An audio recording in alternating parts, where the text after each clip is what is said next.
everybody, and welcome to another episode of Eating at a Meeting. I am in my home office. I'm excited to be here today, and I'm excited to bring back to the stage Erik Wolf.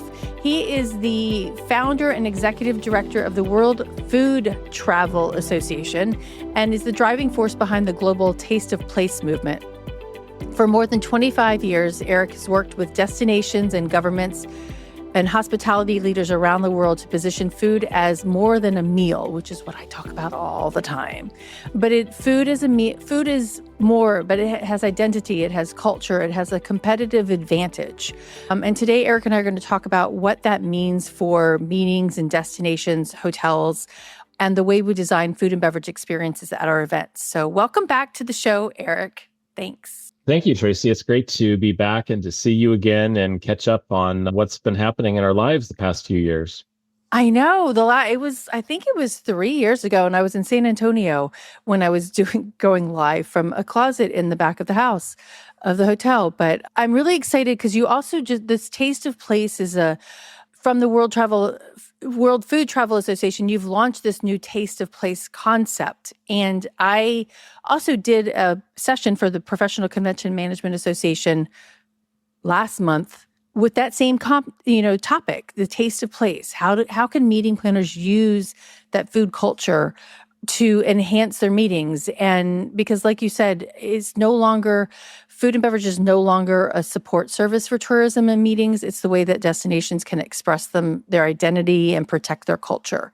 So can you tell us, besides what we just said, what does that mean and how have you seen it position itself around the globe? Well, I think that what you said, the role of food and beverage in a meeting or event has changed. Before, when I used to do meetings and events, it was, you'd look at the banquet menu and you'd say, okay, we'll have 400 chickens, we'll have 200 beefs, we'll have 100 vegetarians, and that was it. There was no discussion of what the menu actually was or where the food came from or any of that. And I think that kind of behavior is fully outdated now, and it's also not a sustainable way to produce a meeting. And everyone's so concerned about sustainability right now, and I'm more concerned about greenwashing, because you have a venue that says they do X, Y, and Z, and you dig a little deeper, and actually it's just like a brush of paint on a canvas. They're not really doing what they say on the can. So people have changed, consumers have changed. Our consumers are much more demanding and much more aware than they used to be. So when a destination or a convention center or a hotel or a meeting center claims something now, consumers are going to check and make sure that these things are the case. And I think that the message that I'd really like to start off with today is that food and beverage are an attraction. And we have said for ages now that destinations or chefs or venues should be selling a memory and not just a meal. And when you look at the impact of food and beverage, impacts all five human senses. So it has a possibility of making such a long-lasting impact on the meeting delegate, the event goer. It's just, you have the flavors in your mouth. You remember the crunching sound. You remember who you were talking with, or you had a local wine that was just amazing, and you guys talk about the wine. Those are memories that are made forever, as opposed to the rubber chicken. I used to actually go around and take pictures of the convention center rolls. Just this hard white, tasteless, disgusting roll that was literally dropped on your bread plate. And I would start laughing at the table, and because the way it would drop, it would just plop and make a sound on the plate.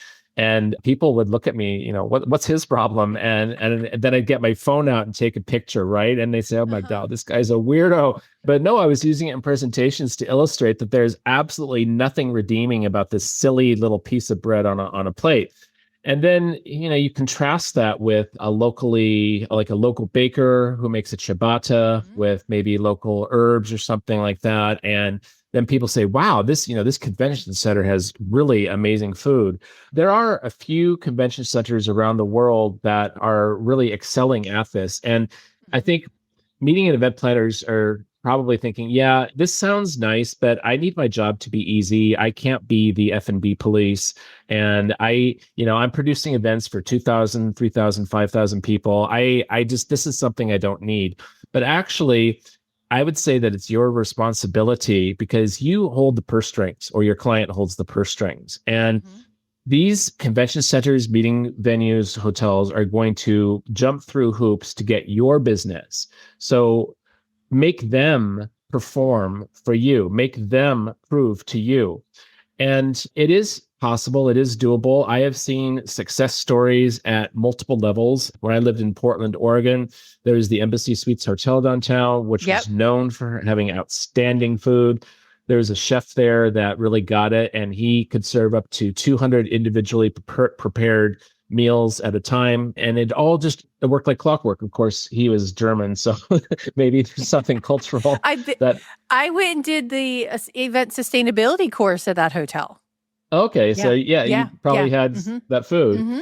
And then I've seen it also happen at the convention center level. So Canada really gets great convention center food, especially Vancouver and Ottawa. I think Hmm. are probably two leaders where I've seen this kind of experience, where the executive chef understands the need to involve the local producers, makers, suppliers, ranchers, farmers, whatever it is. Hmm.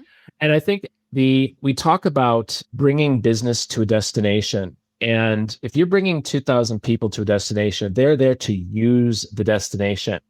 If you're staying at a hotel, 80% of that hotel's revenue is going back to corporate headquarters somewhere. So the only money that is spent at the hotel is a little bit on F&B and wages, and that's it.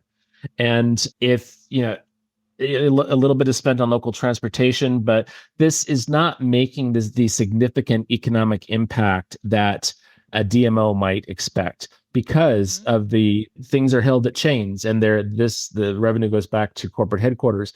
However, if you insisted that local suppliers were used, then all of a sudden that money is going back into the local community. It's going to the rancher over here, and it's going to the fruit orchard over Hmm. here, and it's going to the cheesemaker over here, and to the chocolatier over here, and it's going to the brewery down the road.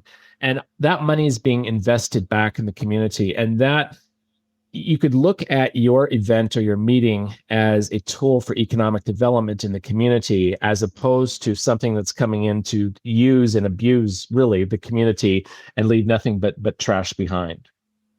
Well, and this has nothing to do with food, but somebody posted a picture the other day of all of the canvas bags that you get. It was just piled, and that's just the trash that's left over from an event. And we don't see that. We just come, like you say, we come in, use it, and leave. And we don't see that what we have done is not necessarily develop and provide the community anything. We've come and used and abused and left. So I like that you It's said that.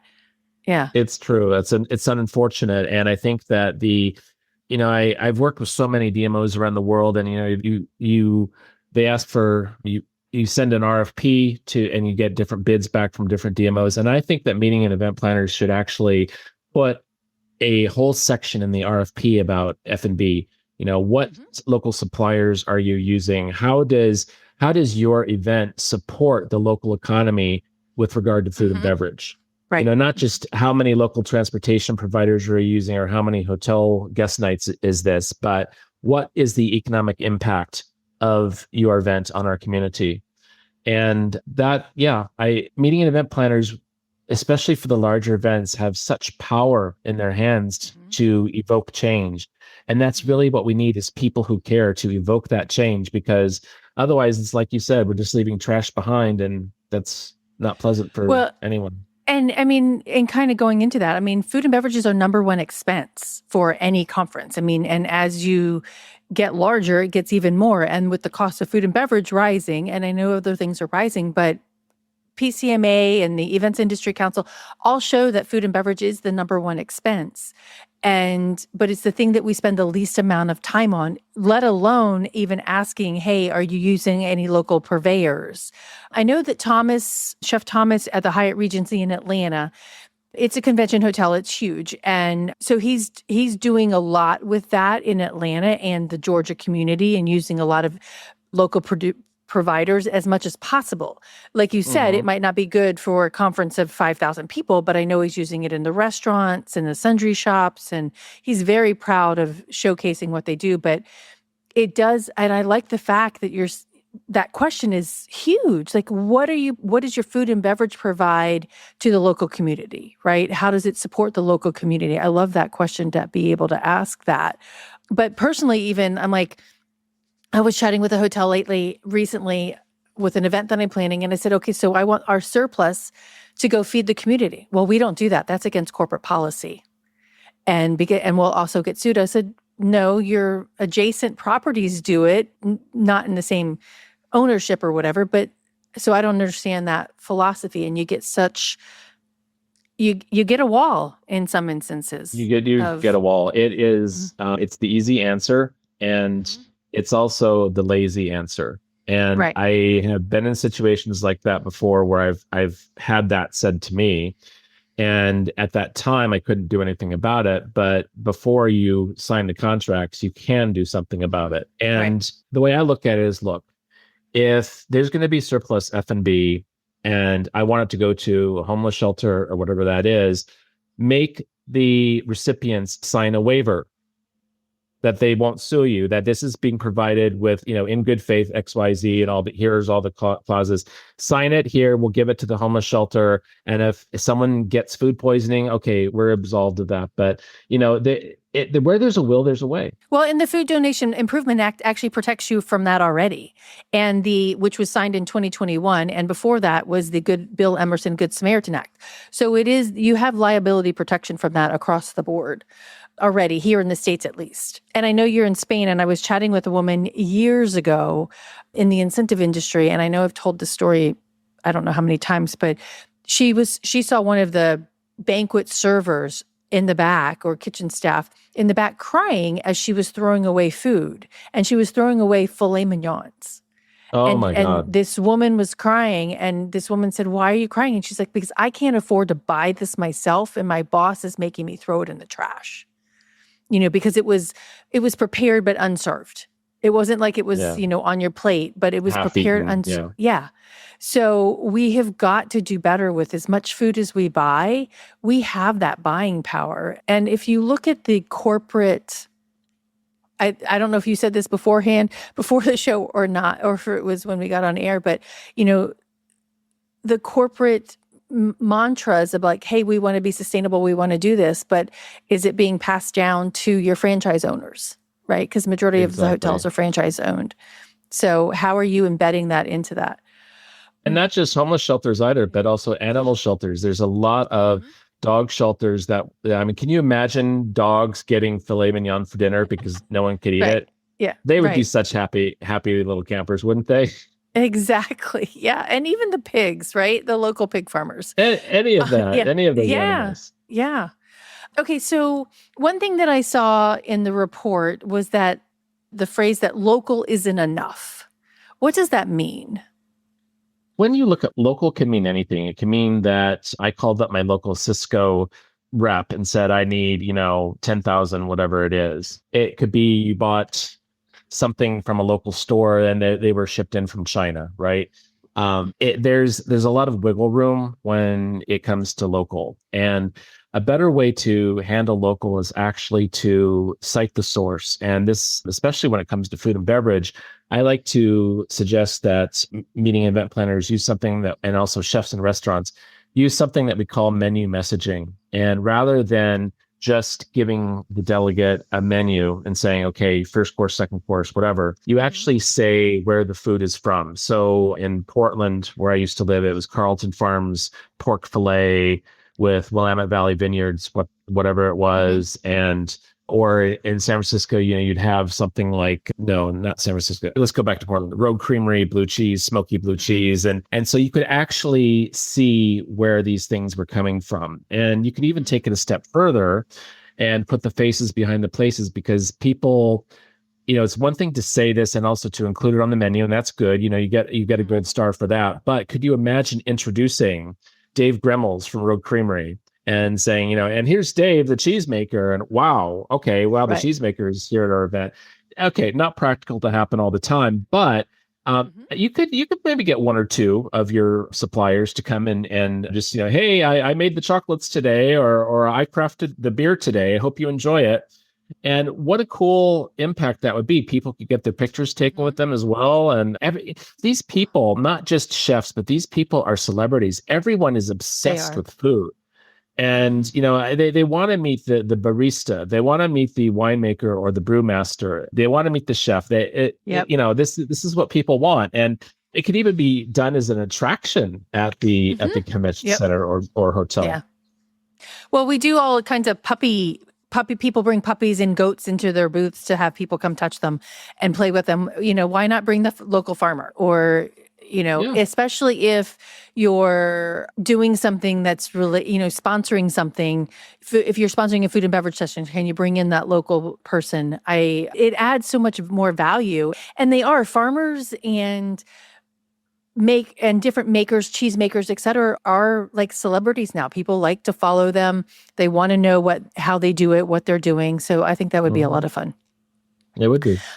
Okay, so we just kind of answered the question I was just about to ask you, but the traveling for food, people travel for food, and there's a bunch of people that I know that have food allergies and dietary restrictions. They travel for food, and they are they still want to experience that place that they're going, if they're going to Madrid or London or whatever. So what for planners and destination leaders, what's the difference between simply offering that local food and delivering the taste of place experience? I mean, you just said, let's bring in that farmer, how do you do that? But when we're looking at that in other ways, how can we DMOs, and I think destination management companies probably do a good job of that when they're helping planners do that. But what other ways have you seen it done that have been very, very successful? What, bringing Do in local foods to a meeting or? Yeah. Yeah. Meetings. Yeah. What's the difference between simply offering the local food and then delivering that taste of place experience? I mean, you just talked about bringing in the farmers and things, but what other things have you done or seen done? Well, I mentioned the mini messaging. That's Yep. a big thing. You can also give delegates the little sample sizes to take away, Mhm. gift bags and gift boxes. There is the province of Nova Scotia in Canada that it's an organization called Taste of Nova Scotia, and it used to be run by a woman called Janice Ruddock, and she is no longer head of it. But they have a little gift box program that they do, and all of the products come from Nova Scotia. And so you can order these either as a company and doing like a Mhm. corporate gift, or you could do it for convention delegates like speakers, that kind of thing. Mhm. And you get a nice little box of Grand Pré wine and the local cheese and some crackers or Mhm. whatever. And everything's made in the province of Nova Scotia. And I think that's fantastic because imagine you have these 500, 1,000 people all coming to your destination. They can return to their homes as ambassadors and talk about the great food and drink they had there. I had no idea that Nova Scotia had amazing food, Mhm. and 'cause it just doesn't come up on the radar, right? But when they actually can bring product home with them, or here's some maple syrup from Nova Scotia, and this certainly beats what I got at Costco, kind of thing. How have um you seen, or go ahead. no, I was just going to say, and then there's another really great example that for the doubters out there, there was the Ontario, California Convention Center, and the guy there, I want to say, I think his name was Bob Brown or maybe Brad something, and he was not there anymore. And actually, I think I heard he died. This was maybe Oh. 10 or 15 years ago. I know, Mhm. but when I went to an event there, and this is Ontario, California, in between LA and San Bernardino, so on the way Mhm. to Palm Springs. And his thing was making sure that every delegate became an ambassador for the destination, and making sure that they had an amazing experience. And I have Mhm. to tell you, the food that we had at that event at the convention center. So here, as 1,000 people, there it was Mhm. huge, and the food was outstanding. And it was because he was committed to it. He took it upon himself to personally ensure that all of the delegates had a great experience. And that's all it takes, is someone who makes that commitment that, Mhm. you know what, we're going to do this, and we're going to do it right. And it's almost like everything else just falls in place. How many times have you been to an event where the talks were really good, but the food was really bad? Oh, tons. That's what Yes, you remember. exactly. Yeah. or they run out of food, or there's not Hmm. enough servers passing the food around, or Hmm. they run out of wine, or the you had your one drink limit, or something that creates like a an objection, or like a Right. wall, creates a wall for the visitor. That, you mean I only get one free beer? Or, well, where's the hors d'oeuvres? I wanted to try the lobster one. Are they going to try the lobster one? And this creates a stress for the Right. visitors. But if you can have great talks or whatever, and great activities and great food, everyone is united by food. And that's really, it's part of the genesis for our Taste of Place movement. We used to focus on culinary tourism. That was the thing. And Right. really the word tourism. And then I started to pay attention that, you know what, we're actually, when we talk about culinary tourism, that could mean a lot of different things to different people. And Okay. that means that a destination could talk about like the top 10 dining cities in the United States, which would Right. include Orlando and Houston. And I'm thinking, Orlando, really?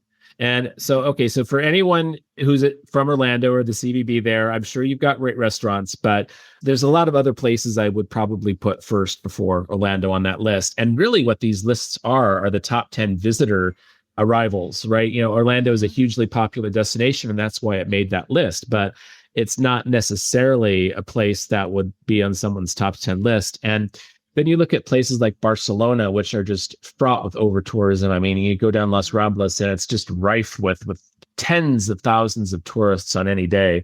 And a horrible experience for visitors and residents alike.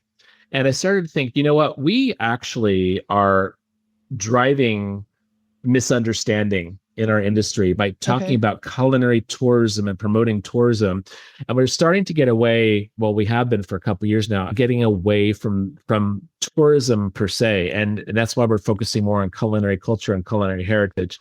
Not only are consumers changing, and we talked about how they're more demanding and also more aware and more Right. knowledgeable, but they also want to get out into the hinterlands. They want to get off the beaten path. They want to take a 2-hour drive somewhere and meet the grape grower, or Hmm. meet the farmer, the artichoke farmer, or meet the man who's making the sausage out back, kind of thing. This is what Hmm. people are looking for. And this also helps to solve the over tourism problem, that, you don't fly into Barcelona and spend a week there. You fly into Barcelona, you rent a car and get the hell out.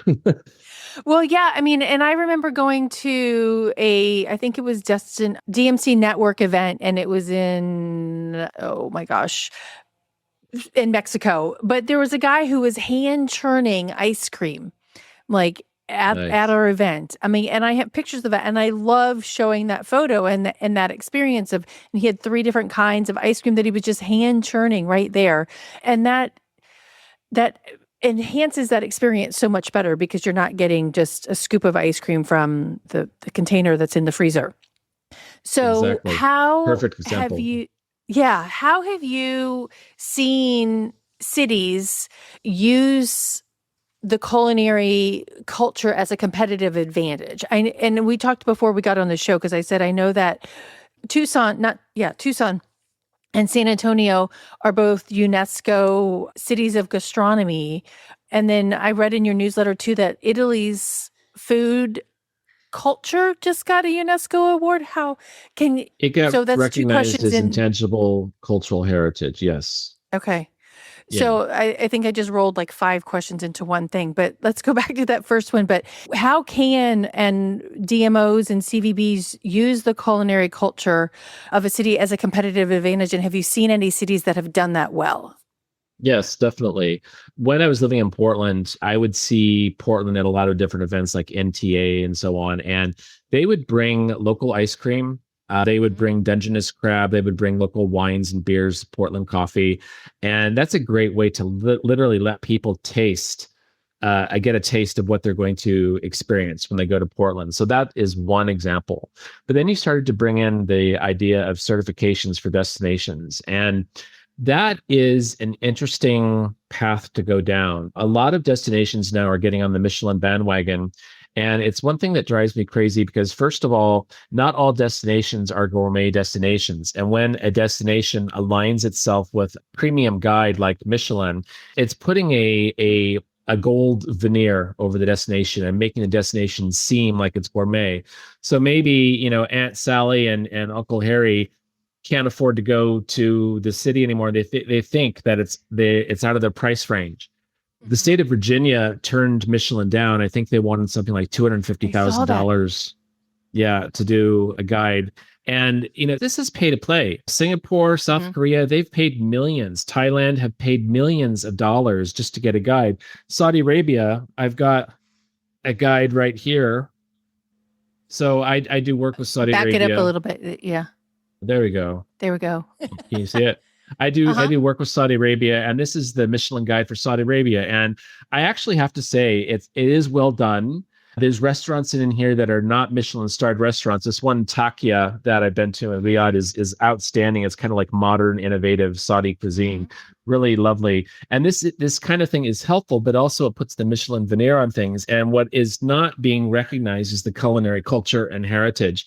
And also, it's not just about dining out. It's not just about the restaurants. It's about the farmers markets and the farms and the makers, all the artisanal makers making, tinctures and teas and the people are doing.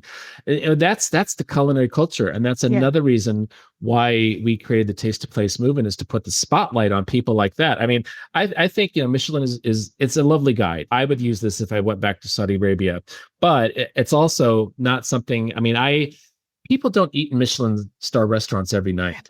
Right.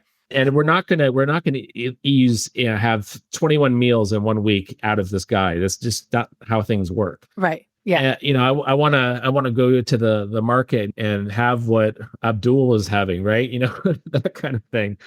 And it's hard, I think, to look at the idea of certifying a destination. We have our Capitals of Culinary Culture program, and there's been certain destinations around the world, like Cuenca, Ecuador, is a great food city, and everything that's done there is just local culture on everything. Puerto Natales, Chile, as well, in Chilean Patagonia, which is a kind of a subarctic climate. If you could think somewhere like northern Alaska, not northern Alaska, but southern Alaska, that kind of climate. And they actually have an amazing food culture and some of the best seafood in the world. There have been other destinations too, like Nicosia in Cyprus, that they all have something special about what they've been doing. The UNESCO Cities of Gastronomy program is interesting. I was on the review panel. I used to be on the review panel for UNESCO, and I remember seeing the Tucson application, and it was stunning. This is a city that has a food culture that goes back 4,000 years to the indigenous peoples that lived there, where chilies and seeds and vegetables and fruits were grown in the valley there. And it was well documented. They have the seed bank. There's just so many things about Tucson that really earned it well, that title. And then you have other cities like Bogota in Colombia is a city of gastronomy. And we have an ambassador of our association in Colombia, and she's kind of, we've got some good restaurants, but that's not really where the great food is. So you have to kind of look at some of these programs and see, are they pay to play, and what's the kind of assessment is going on behind them? Is it just something that someone applies for and gets, or is there actually some integrity behind it? Oh no, that makes a lot of sense, because greenwashing or whatever, how is it managed? What are they doing to make sure that it's accurate? I just opened up LinkedIn over here and saw that there's an entire conversation going on about our conversation.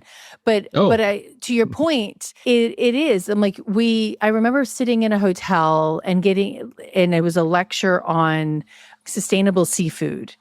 And the gentleman who was making the presentation we're like, well, who are you certified by? How do you guarantee all of the? Well, I don't do any of those. I certify myself. I'm like, how can we test that? Well, you just have to take my word for it. I'm like, the woman sitting next to me and I were like, yeah, no, we want to see some of those outside certifications that you've strived for to showcase that you are doing the work, right? Yeah. And granted, some of them are not necessarily legit. So how do you find the right ones? But it is like, don't hold it on yourself. Like, we want some outside clarification. I want to touch on this conversation that's having over here. Mary said that she's seen entire cakes dropped in the trash because we were not allowed to even slice them up and put them in the break rooms for staff to enjoy. And then Nancy was like, hey, my food pantry would love to get those cakes. And this Mary replied going, the issue was we didn't have a processed refrigerated space to store.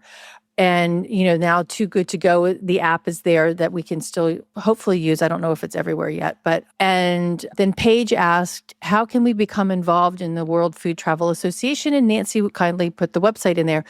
But I do want to also put in you have the Taste of Place underneath the World Food Travel Association. Can you talk about that? That was a lot. Yeah. I just talked a lot. No, it's this is I could talk all day. I love this stuff. This is I eat, live, breathe it. So when I was talking before about how we were stepping away a little bit from the notion of tourism and being part of what I would call the problem of getting more people to go to Paris, London, San Francisco, New York for food, right? These cities don't need more tourists. They're over touristed. And I did I stepped back and I critically evaluated and I said, you know what, we need to focus on the real reason that people are traveling, because I don't want to be part of these top 10 restaurant lists. I don't want really to be associated with that. And that's really when we looked hard and said, well, this is really about culinary culture and heritage. We started to go down that path. We partnered also with the Culinary Heritage Network based in Sweden. We're strategic partners with them, and they do business certification. So for the guy who says he doesn't trust the certification entities, which there's a whole reason to agree with him on that, but with Culinary Heritage Network, these entities can be certified for as little as like $100, $150. It's, we're not talking thousands and thousands of dollars. But these certifications can be earned. So we decided that we needed to bring discovery of culinary cultures to a more prominent position in the world. And some people have said, oh, well, it sounds like you're doing what Slow Food does. And no. And here's the reason. First of all, Slow Food, great organization, great programs. Love Carlo Petrini. He's a great icon, ahead of the organization. I followed them for years and I've used some of their tools and I have the utmost respect for them. Slow Food is really focused on advocacy and food systems and making sure that food is available, clean, fair, that kind of thing. And that's great. That's a worthwhile cause. What we're doing is focusing on local cuisine, local culture, culinary heritage, and connecting it with travelers and residents alike to make it more discoverable and approachable. There's people just don't know about a lot of things, and there's Taste Atlas, which is there's some interesting things on there, but that's not quite right. And then, like you said, the UNESCO Cities of Gastronomy. What does that mean? Okay, so you got that certification. Well, what does it mean? Is there a consumer marketing campaign behind it that then opens the doors and explains what this is to everybody? No. And so the Taste of Place movement that we're creating is consumer facing. It supports the local producers and makers and destinations. We're right now in the process of looking for destination alliance members to help us establish a framework around the world that we can continue to grow this. But it's really meant to be a more egalitarian approach and a discoverability platform for all kinds of stakeholders in the food ecosystem. Awesome. That sounds fantastic, because we need to, kind of like we said a little while ago, bring them to the forefront, because they're the ones that feed us all. And we need to shine a light on them. Paige wanted to know, she's looking for more active participation within the organization. Is there a way for Paige and I to join the World Food Travel Association? And what do we get out of that? How can we actively participate in the association and or the Taste of Place? And on the Taste of Place, just so you know, there is a pledge to sign, which I signed, or declaration. So talk about both of those. Like, how can we, besides signing the declaration, how can Paige and I get more involved in your association, and what does that mean? Sure. The Declaration for the Preservation of Culinary Heritage is on the jointasteofplace.org website. And that's where we're getting people to really think about their own culinary heritage. And even in destinations that are new, like in the United States, where they might say, well, we don't really have a culinary culture, we're kind of a new place. But no, you do. I mean, look at black and white cookies in New York City. I mean, there's every destination has something interesting and unique. A peach pie is from Georgia, but did you know that you can get fantastic peach pies in Phoenix, Arizona, because they have Queen Creek farms? right? So there's something for everyone everywhere. But so you can join the movement. You can also support us with a small donation as a membership to help us do more with the platform. But then we also have an ambassador network. We have about 25 people around the world right now. We do have a woman in Southern California, Liz DeLuca, who is currently our only ambassador in the United States. And if people want to become an ambassador of the association and represent their communities, whether it's a city or a small region, we'd love to talk to you. And that would be an active way to join and participate. We have monthly ambassador meetings. You have a little profile on our website, and there's ways to contribute to, say, the design of the Taste of Place movement. Or right now, we're going to have our very first ever ambassador meeting coming up in this fall in Paris. And we're trying to decide if we're going to do it during the Salon du Chat or the International Gastronomy Village, or whatever it's called. There's two big food events, and the ambassadors are now going back and forth. Let's go to the chocolate festival. I vote for chocolate. I always vote for chocolate. But so, and then we're also bringing in the people from Culinary Heritage Network, so we can kind of cross-pollinate and people can meet each other, because people, they recognize the names that either I've said or people have been guest speakers, whatever, and they recognize these people, but now they get a chance to meet them in person and to strengthen those relationships. And frankly, I would love to have more ambassadors in North America. We have just a Liz right now in Southern California. There's so many great stories. I was thinking like upstate New York, I mentioned Phoenix, Arizona, Sacramento, Eastern Washington State. There's no end. New Orleans, all of Louisiana for that matter. I mean, Baton Rouge. I mean, these are all great food places that could be represented and do more with their organization. Right. I see a lot. It's funny because I do go through the meetings magazines a lot, and I'm looking at their ads to see who is promoting their food and beverage. Houston is huge at promoting their food and beverage, getting people to come there, and, a variety of other cities that are doing that. I want to see who's doing it, but it's few and far between. So it's really New Orleans. New Orleans promotes itself for everybody knows New Orleans, but there is my friend Liz started the food museum in New Orleans. That's not the right name of it, but it's pretty cool. It is cool. I know Liz, and it is an excellent museum. Yeah. Yeah. And what was that came from France? It's not tinctures, but there's the whole wall of not the absinthe. Yes, that was pretty cool. Yeah. So we need to do more of that. One of the things that I also liked, and you kind of touched on this a little bit too, is the communities. You said communities are the rightful custodians of culinary heritage. And I think in some of the other things, and I was talking to a food anthropologist a couple of years ago as well, is like we're losing some of that heritage knowledge of like what our grandmothers did and great grandmothers did and how they made food. So how is this Taste of Place helping that? And how can planners grab onto that, or destinations grab onto that to help protect that heritage? That's a great question. And one of the things that we're doing to solve just that is introducing guardians of culinary culture in specific areas. So right now we have a woman who's a guardian for culinary culture in an indigenous community in Colombia, the country of Colombia. We also have a woman in Wales, UK, a woman in Italy, and they're just coming in so fast. I can't even get them on the website fast enough. And then a woman in the Philippines as well. And you may have recognized that I've said the word woman 4 times. And you also mentioned your great grandmother and grandmother.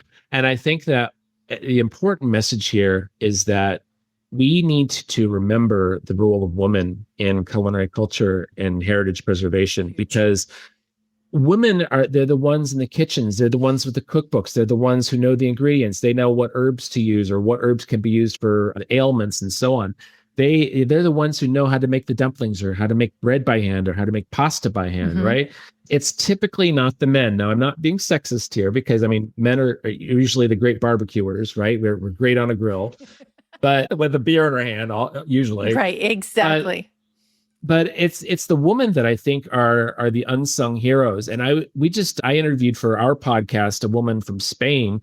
Her name is Blanca Valencia. She's from Andalusia, but she lives in Ireland. She married an Irish guy, and we were talking about how currently Spain, everything you see in the promotion of gastronomy or whatever, positioning Spain as a gastronomy destination, it's all male chefs, all of them. Wow. And she said, 40 years ago, this was different. There were cooking shows on TV, and they had mothers and grandmothers who were cooking, showing how to make soups and stews and different things. And she said, and all of a sudden, it just became celebrity chefs who all happened to be men. And it's also part cultural, because she said that men are a little, at least Spanish men, are a little more out there. Like they want the attention, and then they'll go and get the attention. Whereas the women maybe are perhaps a little more reserved and don't feel maybe like it's their place to challenge. And I thought, wow, that's really interesting. And it's also unfortunate that women should not be playing second fiddle. If anything, I think women should be the leaders of the choir on this, because I mean, look at 10,000 years of human history. Who is behind the culinary culture? Yep. It's women. Mostly the women. Yeah. But and then just speaking of that, like if you go into the go into the hotel kitchens, it's men. It's mostly men in all of the hotels that we go around. And but then again, and I interviewed a guy in Toronto, Len, and he was helping immigrants, find a place and share their food culture when they came to a new place, right? Came to Toronto and shared that. And it's all women. And there are these nonas. It was like that movie with whatever nonas, right? What is his name? Somebody tell me what his name is. That it was a television show or a movie about it. And all these ladies have that history and that knowledge, and they need to pass it down, and they want to share their culture. But that's how we share our food, or that's how we get to know each other, is by sharing what we know and how we cook. And it's all and sitting down for a meal and sharing stories. Yes. Yep. And it's all women. And then you get to the muckety muck corporate, and it's all men. Sorry. Funny how that happens. Exactly. Okay, we could talk for hours on this. Yes, we could. What I'm trying to for a destination or a planner. I mean, and you said let's put this into our RFP. What? Two questions on this. What questions could we put in our RFP? I like the one that said, how do you support your local food communities, doing that? But what other things could you say if there was a toolkit for DMOs or planners? What would you want them to put in that to help elevate this taste of place? That's an excellent question, and I'm almost embarrassed to say that we don't have a toolkit to help meeting and event planners. So first of all, my apologies to all of you. But maybe we'll put that on the list of things to do. But yeah. I think let's collaborate on that. We could do that. Let's do it, Tracy. Yeah. I'm happy to. Yeah. Okay. We actually have some other toolkits that we've developed for chefs and sustainability and tour operators. So let's do it. Okay. It's on the to-do list. Yep. But I think the first thing that meeting and event planners can do is, first of all, make an internal commitment with yourself that we are going to make food the star of our upcoming meeting or event. And what does that mean? That means, like I said, using the menu messaging. It means asking the hard questions. It means insisting on local sourcing.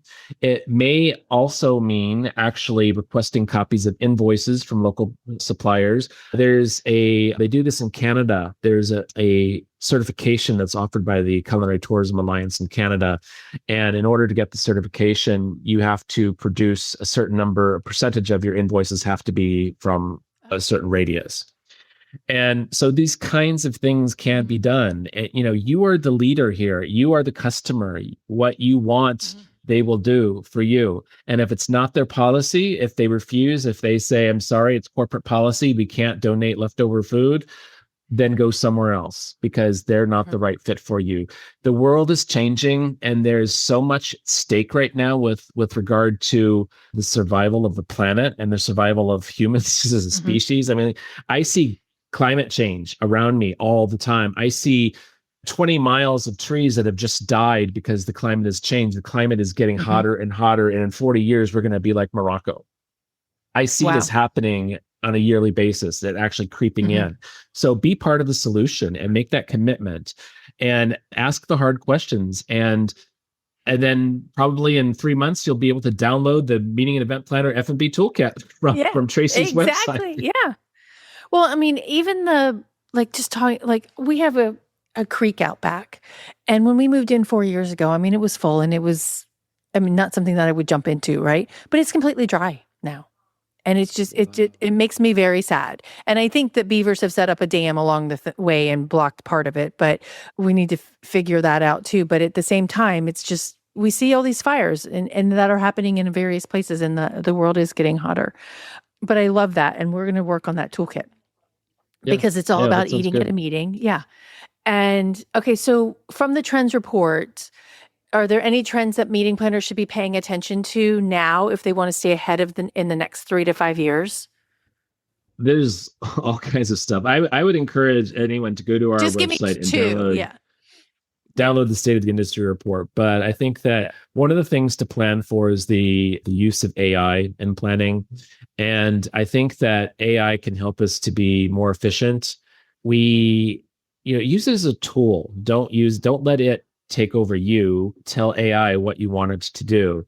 So for example, you're looking for, find me a event or meeting facility in Houston, Texas that allows recycling not recycling, that allows leftover food to be donated to homeless shelters, that has a solid sustainability policy. Show me the sustainability policy. Give me the top 10 venues for me to consider, rather than going to the DMO and asking for a list and having to call each one of those and going to their websites individually. AI can cut that decision making Yeah. time down dramatically. Okay. That's probably one of the ones I would look for. And I think the other thing is that the labeling of local products, making sure that the labels are promoted. That goes a little bit to the menu messaging, but to elevate the visibility of those products that people can recognize. Tell the stories behind the products. Yeah. Don't just say that this is a beef tenderloin. Well, where's the beef from? What was the cow's name? No, not really. But Yep. Yeah. tell a story. Tell a story. People love stories and people remember stories. And if you can invite a maker to tell a story about a product they've made, so much the better. No, I totally agree. I totally agree. All right. So a couple of rapid fire questions real quick. What one word defines a true taste of place experience? Just one word, right? Not two. Right? I would say maybe quality, Okay. Yep. No, that makes sense because but not overdone quality, just normal quality. Quality. Okay. The most overrated local food trend right now. Dubai chocolate anything. Dubai Don't get me chocolate started. or just Dubai, chocolate? it's a Dubai flavor. So what they're doing, they're mixing pistachio and chocolate and I think cinnamon maybe also, I'm not sure. And they're putting it in everything from puddings to candy bars to cakes to coffee drinks, everything. Yeah, go to the grocery store and you'll see Dubai, whatever. And the thing is, if you want like there was a little thing of chocolate pudding at my local grocery store, and I think it was like €1 or €1.50. But if you want the Dubai flavor of that, it's $2.50. Oh, wow. It's ridiculous. It's just such a fad. It is driving me crazy. And we actually talk about this in our Taste of Place report for this year, that this trend came out of nowhere. And it was actually a chef in Dubai that created some confectionery that had this flavor combination. And Dubai totally missed the bandwagon on claiming this and owning the destination name behind it. And it's like French champagne, right? The terroir, the DOP, that the designation of the area. And so now everything is Dubai, and you've got Dubai chocolate milk now, and all these it's like Dubai. Someone was asleep at the wheel there. And is there anything like extraordinary about the Dubai chocolate? I mean, or is it just a mix of flavors? Yeah. I think it depends. I mean, at my local grocery store, I broke down and bought one because, I'm a sucker for a sexy package, and it was a chocolate bar, and it just looked really, really good. And so, and it was only a little bit more than the normal chocolate bar that I would buy. So I said, okay, I'll do this. That's the only Dubai product I've ever bought, and I have to say it was really, really good. Yeah. Yeah. All right. Well, good to know. I'll have to go look. Okay. Finish this sentence. Every meal should. Leave you with a memory. Love it. Yep. No, I love it. Thank you. Okay. Those were fun. I like those, Tracy. Yeah. Thank you. Yeah. It's fun to come up with random questions on what everybody's going to do and see what everybody's going to say. Nobody gets the same question except for that last one. All right, Erik, I so appreciate you, and I'm so glad to see you face to face on a camera after a few years. So thank you so much for spending time with us. And besides these two websites that I put down here, how can they get a hold of you? Is the ambassador program application right there on the worldfoodtravel.org website? Yeah, I can make it really easy. So people were asking how to get involved. So sign the Declaration for the Preservation of Culinary Culture and Heritage. Consider becoming an ambassador, and also consider becoming a guardian for the culinary culture in your area. You can contact me directly. It's just Erik with a K at worldfoodtravel.org. Or you can connect with me on WhatsApp, because a lot of people are using WhatsApp now. So my WhatsApp number is +44 7827 582-554. Thanks. Yeah, it's when I lived in the UK. So yeah. But if that was all too much information, just email me or WhatsApp me, and I can send you the direct links that you need. We can talk more. I can explain to you what it means to be an ambassador, what the responsibilities are. There's also this stuff on the website, but I know it's overwhelming. So just send me a message and I'll get right back to you with what you need. Thank you so much. I really appreciate it. Nancy, Paige, and who else was over here? Oops. And where's Mary? Thank you so much for paying attention and sticking with us the whole time. They've been just chatting it up over here, and they made comments they said thanks to both of us. So Thank you, Tracy. You're welcome, Erik. And actually, my friend Joan sent me an email from you like, do you know this organization? Do you know this guy? I'm like, I do know this guy. And thank you for reminding me that I need to reach out to him. So thank you, Joan Eisenstadt from DC. Hello, Joan. Hi, Joan. And she's hooked me up with her cousin who does chocolate out of the UK. So I need to follow up with him too. Yeah. So, all right, everybody, if you can believe this, next week is March. And which means it's Women's History Month. And so I will be following up and showcasing, and Erik, I would love your input on this too, women farmers. The UN has designated 2026 as the year of the female farmer, woman farmer. So I am going to be highlighting women who are who are farmers and feeding us. So we talked a lot about that today. So everybody's tune in for that. I think it's my 6th rendition of Women's History Month. So I'm excited about bringing them to you. So until then, stay safe and eat well. Thanks, everybody. Thanks for listening to the Eating at a Meeting podcast, where every meal matters. I'm Tracy Stuckrath, your food and beverage inclusion expert. Call me and let's get started right now on creating safe and inclusive food and beverage experiences for your customers, your employees, and your communities. Share the podcast with your friends and colleagues at our Eating at a Meeting Facebook page and on all podcast platforms. To learn more about me and receive valuable information, go to tracystuckrath.com. And if you'd like more information on how to feed engagement, nourish inclusion, and bolster your bottom line, then visit eatingatameeting.com.